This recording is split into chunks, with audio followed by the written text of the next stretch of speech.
Hi, my name's Aaron Weber, and I'm the Community Manager for Resonance of Fate at SEGA of America. Today, we're going to go over the battle system in Resonance of Fate, explaining all the basics about combat that you'll want to know when you get your hands on the game. The best way I can describe Resonance of Fate's battle system is by painting it as a mix between Valkyria Chronicles and a John Woo movie. In short, you take a bit of awesome out of both, add in a new element that Tri-Ace brings to the mix, and the result is RPG combat that is new, refreshing, and looks absolutely fantastic. When the battle begins, the first thing you need to consider is the placement and types of the enemies you're up against. It's not as big a strategy game as Valkyria Chronicles, but that doesn't mean you can just rush in headfirst and expect to survive. Each character has a set amount of time they can put into either moving, aiming, or using items. Charging, or aiming, requires a set amount of time to complete. As soon as the circle completes a loop, you can fire, or you can wait for it to loop again, making the attack even stronger. If you get hit during the charge, though, it resets, so finding the happy medium between power and timing is crucial.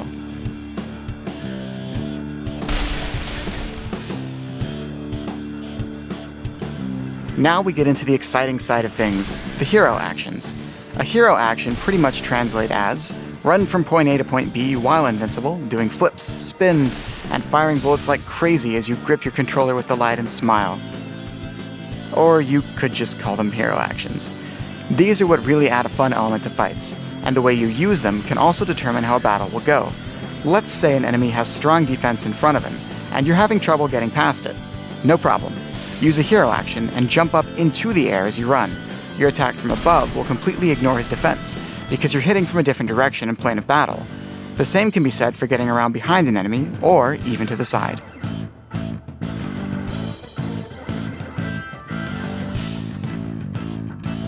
Next up is the tri-attack.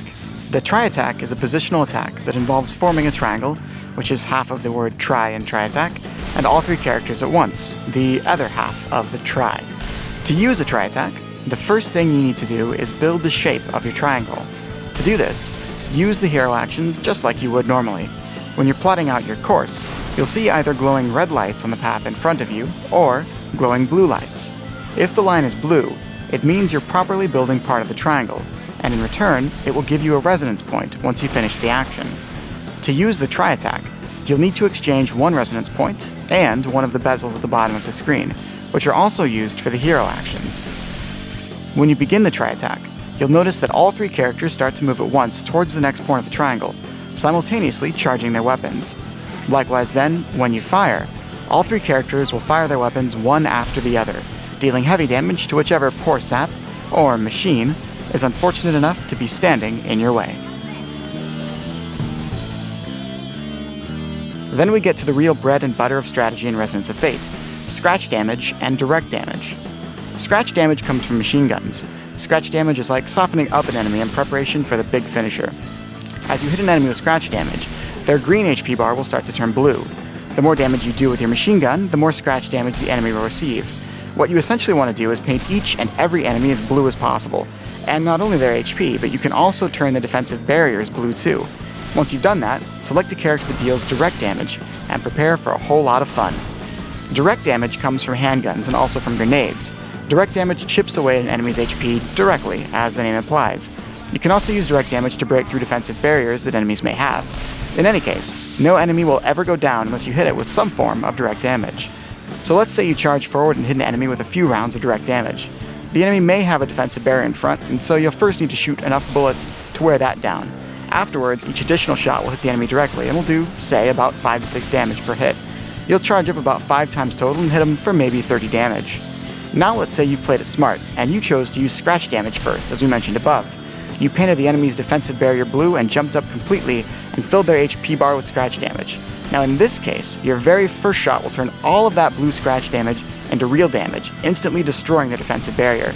Your second shot will hit the enemy directly, once again turning all of the blue damage into real damage and doing a total of about 130 damage, instantly defeating your enemy. With the right strategy, you've done more in 2 shots than you would have in 10 with the original method. The strategy only gets deeper from there. Skilled players can manage to paint 3 or 4 enemies with scratch damage in a single charge, making for an easy mop-up and a quick battle win on the next turn. As you guys dive into Resonance of Fate, you'll discover much more about the combat system, the enemies, and the flow of battle than we could ever cover off here. Around every corner, we hope you'll find it exciting, engaging, and a much-needed breath of fresh air to the real-time combat RPG scene. That's all for this video. We hope you guys enjoyed it, and we'll see you around the SEGA forums and blogs.